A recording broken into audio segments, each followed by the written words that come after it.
Hi hello friends, ಎಲ್ಲರಿಗೂ ನಮಸ್ಕಾರ. ಸುದ್ದಿ5 YouTube ಚಾನಲ್ಗೆ ಮತ್ತೊಮ್ಮೆ ನಿಮಗೆಲ್ಲರಿಗೂ ಸ್ವಾಗತ.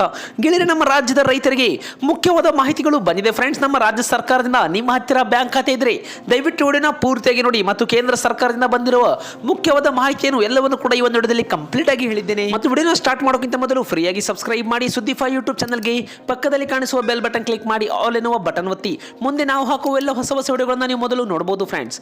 ಈ ವಿಡಿಯೋಗೆ ತಪ್ಪದೆ ಒಂದು ಲೈಕ್ ಮಾಡಿ. ಬನ್ನಿ ಗೆಳೆಯರೆ, ವಿಡಿಯೋನ ಸ್ಟಾರ್ಟ್ ಮಾಡೋಣ.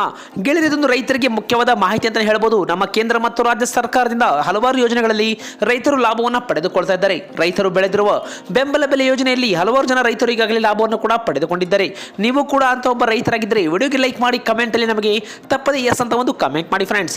ಗೆಳೆಯರು, ಇದೇ ಕುರಿತಂತೆ ನಮ್ಮ ರಾಜ್ಯದ ರೈತರಿಗೆ ಇಲ್ಲಿ ಮೊದಲನೇದಾಗಿ ಒಂದು ಮುಖ್ಯವಾದ ಮಾಹಿತಿ ಇವಾಗ ಬರ್ತಾ ಇದೆ ಫ್ರೆಂಡ್ಸ್. ಹೌದು ಗೆಳೆಯರೆ, ನಮ್ಮ ಕರ್ನಾಟಕದ ಕೇಂದ್ರ ಸರ್ಕಾರದ ಬೆಂಬಲ ಬೆಲೆ ಯೋಜನೆಯಲ್ಲಿ FAQ ಗುಣಮಟ್ಟದ ಕಡಲೆಕಾಳು ಉತ್ಪನ್ನವನ್ನು ಖರೀದಿ ಮಾಡಲಾಗುವುದೆಂದು ಬಳ್ಳಾರಿ ಟಾಸ್ಕ್ ಫೋರ್ಸ್ ಸಮಿತಿಯ ಅಧ್ಯಕ್ಷರು ಮತ್ತು ಜಿಲ್ಲಾಧಿಕಾರಿಯಾಗಿರುವ ನಾಗೇಂದ್ರ ಪ್ರಸಾದ್ ಅವರು ಇವಾಗ ಈ ಒಂದು ಭರ್ಜರಿ ಗುಡ್ ನ್ಯೂಸ್ ಅನ್ನ ರೈತರಿಗೆ ನೀಡಿದ್ದಾರೆ. ಹೌದು ಫ್ರೆಂಡ್ಸ್, ಕೇಂದ್ರ ಸರ್ಕಾರದ ಬೆಂಬಲ ಬೆಲೆ ಯೋಜನೆಯಡಿಯಲ್ಲಿ FAQ ಗುಣಮಟ್ಟದ ಹಿಂಗಾರು ಹಂಗಾಮಿನ ಕಡಲೆಕಾಳು ಉತ್ಪನ್ನ ಖರೀದಿಸುವ ಮತ್ತು ಖರೀದಿ ಕೇಂದ್ರಗಳನ್ನು ಆರಂಭಿಸುವ ಕುರಿತು ಇಲ್ಲಿವರು ಮಾಹಿತಿಯನ್ನು ತಿಳಿಸಿದ್ದಾರೆ. ಹೌದು ಫ್ರೆಂಡ್ಸ್, ಇದೇ ಪ್ರಸ್ತಕ 2025 ಮತ್ತು 26ನೇ ಸಾಲಿನ ಕೇಂದ್ರ ಸರ್ಕಾರದ ಬೆಂಬಲ ಬೆಲೆ ಯೋಜನೆಯಡಿ ಪ್ರತಿ ಕ್ವಿಂಟಲ್ಗೆ 5,875 ರೂಪಾಯಿಯಂತೆ ಫ್ರೂಟ್ಸ್ ತಂತ್ರಾಂಶದಲ್ಲಿ ನೋಂದಣಿಯಾಗಿರುವ ರೈತರಿಂದ ಕಡಲೆಕಾಳು ಬೆಳೆದ ವಿಸ್ತೀರ್ಣಕ್ಕೆ ಅನುಗುಣವಾಗಿ ಉತ್ಪನ್ನ ಖರೀದಿಸಲಾಗುತ್ತೆ ಎಂದು ಕೂಡ ಇಲ್ಲಿ ತಿಳಿಸಿದ್ದಾರೆ ಫ್ರೆಂಡ್ಸ್.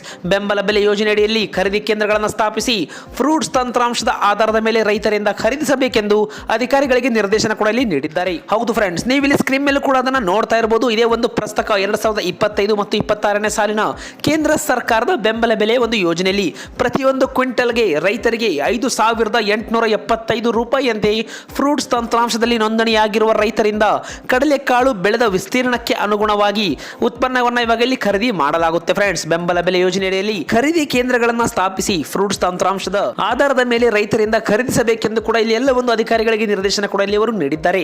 ಕರ್ನಾಟಕ ರಾಜ್ಯ ಸಹಕಾರ ಮಾರಾಟ ಮಹಾಮಂಡಳ ಖರೀದಿ ಒಂದು ಏಜೆನ್ಸಿಯಾಗಿದ್ದು ಕಡಲೆಕಾಳು ಖರೀದಿಗೆ ಜಿಲ್ಲೆಯಲ್ಲಿ ಬಳ್ಳಾರಿ ಮತ್ತು ಸಿರುಗುಪ್ಪ ಪಟ್ಟಣದಲ್ಲಿ ಖರೀದಿ ಕೇಂದ್ರಗಳನ್ನು ಆರಂಭಿಸಬೇಕಾಗಿದ್ದು ಖರೀದಿ ಪ್ರಕ್ರಿಯೆಗೆ ಸಂಬಂಧಪಟ್ಟಂತೆ ಗೋದಾಮುಗಳನ್ನು ಶುದ್ಧವಾಗಿಟ್ಟುಕೊಳ್ಳಬೇಕೆಂದು ಕೂಡ ಇಲ್ಲಿ ಅವರು ತಿಳಿಸಿದ್ದಾರೆ ಫ್ರೆಂಡ್ಸ್. ಇನ್ನು ಇದೇ ಕುರಿತಂತೆ ಮೂಲಭೂತ ಸೌಕರ್ಯಗಳುಳ್ಳ ಖರೀದಿ ಕೇಂದ್ರಗಳ ಸ್ಥಾಪನೆಗೆ ಅಗತ್ಯ ಸಿದ್ಧತೆಯನ್ನು ಕೈಗೊಳ್ಳುವಂತೆ ಅಧಿಕಾರಿಗಳಿಗೆ ಈಗಾಗಲೇ ನಿರ್ದೇಶನವನ್ನು ಕೂಡ ಅವರಲ್ಲಿ ನೀಡಿದ್ದಾರೆ.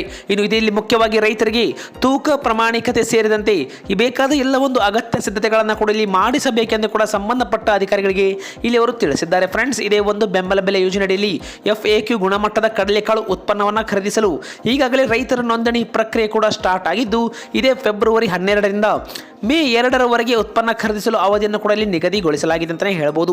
ಹೌದು ಫ್ರೆಂಡ್ಸ್, ಫೆಬ್ರವರಿ 12ರಿಂದ ಮೇ 2ರವರೆಗೆ ಉತ್ಪನ್ನ ಖರೀದಿಸಲು ಅವಧಿಯನ್ನು ನಿಗದಿಗೊಳಿಸಲಾಗಿದೆ ಎಂದು ಕೂಡ ಅವರಲ್ಲಿ ಮಾಹಿತಿಯನ್ನು ತಿಳಿಸಿದ್ದಾರೆ ಫ್ರೆಂಡ್ಸ್. ಇದೇ ಒಂದು ಬಳ್ಳಾರಿ ಜಿಲ್ಲೆಯ ಎಲ್ಲ ಒಂದು ತಾಲೂಕುಗಳಲ್ಲಿ ರೈತರು ಖರೀದಿ ಕೇಂದ್ರಗಳಲ್ಲಿ ನೋಂದಣಿಯನ್ನು ಮಾಡಿಸುವಾಗ ಅವರ ಒಂದು ಆಧಾರ್ ಕಾರ್ಡ್ ಮತ್ತು ಪಹಣಿ ಪ್ರತಿ ಆಗಿರ್ಬೋದು ಮತ್ತು ಆಧಾರ್ ಲಿಂಕ್ ಆಗಿರುವ ರಾಷ್ಟ್ರೀಕೃತ ಬ್ಯಾಂಕಿನ ಒಂದು ಪಾಸ್ಬುಕ್ ಜೆರಾಕ್ಸ್ನ ಪ್ರತಿ ಅಂದರೆ ಅದರ ಒಂದು ಕಾಪಿಯನ್ನು ಕೂಡ ನೀವು ಇಲ್ಲಿ ಸಲ್ಲಿಸಬೇಕಾಗುತ್ತೆ. ಹೌದು ಫ್ರೆಂಡ್ಸ್, ಇಲ್ಲಿ ಮುಖ್ಯವಾಗಿ ರೈತರು ಖರೀದಿ ಕೇಂದ್ರಗಳಲ್ಲಿ ತಮ್ಮ ಒಂದು ಹೆಸರಿನಲ್ಲಿ ನೋಂದಣಿ ಮಾಡಿಸಿಕೊಳ್ಳುವಾಗ ಅವರ ಒಂದು ಆಧಾರ್ ಕಾರ್ಡ್ ಪಹಣಿಯ ಒಂದು ಜೆರಾಕ್ಸ್ ಮತ್ತು ಆಧಾರ್ ಕಾರ್ಡ್ ಲಿಂಕ್ ಆಗಿರುವ ಯಾವುದೇ ಒಂದು ನ್ಯಾಷನಲೈಸ್ ಬ್ಯಾಂಕ್ ಅಂದರೆ ರಾಷ್ಟ್ರೀಕೃತ ಬ್ಯಾಂಕ್ನ ಪಾಸ್ಬುಕ್ನ ಜೆರಾಕ್ಸ್ನ ಕೂಡ ಇಲ್ಲಿ ಸಲ್ಲಿಸಬೇಕಾಗುತ್ತೆ ಫ್ರೆಂಡ್ಸ್. ಖರೀದಿ ಕೇಂದ್ರಗಳಲ್ಲಿ POS ಯಂತ್ರದ ಒಂದು ಮೂಲಕ ರೈತರ ಒಂದು ಹೆಸರು ನೋಂದಣಿ ಹಾಗೂ ಖರೀದಿ ಪ್ರಕ್ರಿಯೆಯಲ್ಲಿ ಆಧಾರ್ ಬಯೋಮೆಟ್ರಿಕ್ ಪಡೆಯುವುದು ಕಡ್ಡಾಯವಾಗಿದ್ದು ರೈತರು ಇದಕ್ಕೆ ಸಹಕರಿಸಬೇಕೆಂದು ಕೂಡ ಅವರಲ್ಲಿ ತಿಳಿಸಿದ್ದಾರೆ. ಇನ್ನು ಇದೇ ರೀತಿಯಾಗಿ ರೈತರು ಫ್ರೂಟ್ಸ್ ಐಡಿಯೊಂದಿಗೆ ತಮ್ಮ ಹತ್ತಿರದ ಖರೀದಿ ಕೇಂದ್ರಗಳಲ್ಲಿ ನೋಂದಾಯಿಸಿಕೊಳ್ಳುವ ಕುರಿತು ಅಗತ್ಯ ಒಂದು ಮಾಹಿತಿಯನ್ನು ರೈತರಿಗೆ ಒದಗಿಸುವಂತೆ ಕೂಡ ಎಲ್ಲ ಒಂದು ಅಧಿಕಾರಿಗಳಿಗೆ ಸೂಚನೆ ಕೂಡ ಇವರಲ್ಲಿ ನೀಡಿದ್ದಾರೆ ಫ್ರೆಂಡ್ಸ್.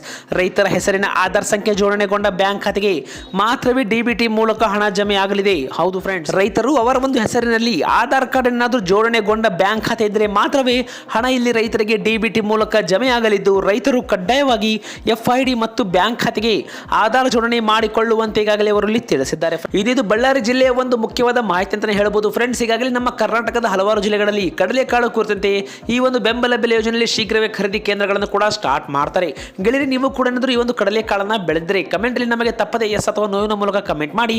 ನಿಮ್ಮ ಒಂದು ಜಿಲ್ಲೆ ಹೆಸರು ತಪ್ಪದೆ ನಮಗೆ ಕಮೆಂಟ್ ಮಾಡಿ. ನಿಮ್ಮ ಜಿಲ್ಲೆಗಳ ಮೇಲೆ ಬರ್ತಾ ಇರುವ ಎಲ್ಲ ಮಾಹಿತಿಯನ್ನು ನೀವು ನಮ್ಮ ಚಾನಲ್ ಮೂಲಕ ಫ್ರೀಯಾಗಿ ನೋಡಬಹುದು ಫ್ರೆಂಡ್ಸ್. ಹಾಗಾಗಿ ನಿಮ್ಮ ಒಂದು ಜಿಲ್ಲೆ ಹೆಸರನ್ನ ಕಮೆಂಟ್ ಮಾಡಿ. ವಿಡಿಯೋ ಇಷ್ಟವಾದರೆ ಲೈಕ್ ಮಾಡಿ ಫ್ರೆಂಡ್ಸ್. ಎಲ್ಲ ನಿಮ್ಮ ರೈತ ಬಾಂಧವರಿಗೆ ಶೇರ್ ಮಾಡಿ. ಇದೇ ಒಂದು ವಿಡಿಯೋಗಳಿಗೋಸ್ಕರ ನಮ್ಮ ಚಾನಲ್ಗೆ ಫ್ರೀಯಾಗಿ ಸಬ್ಸ್ಕ್ರೈಬ್ ಮಾಡಿ.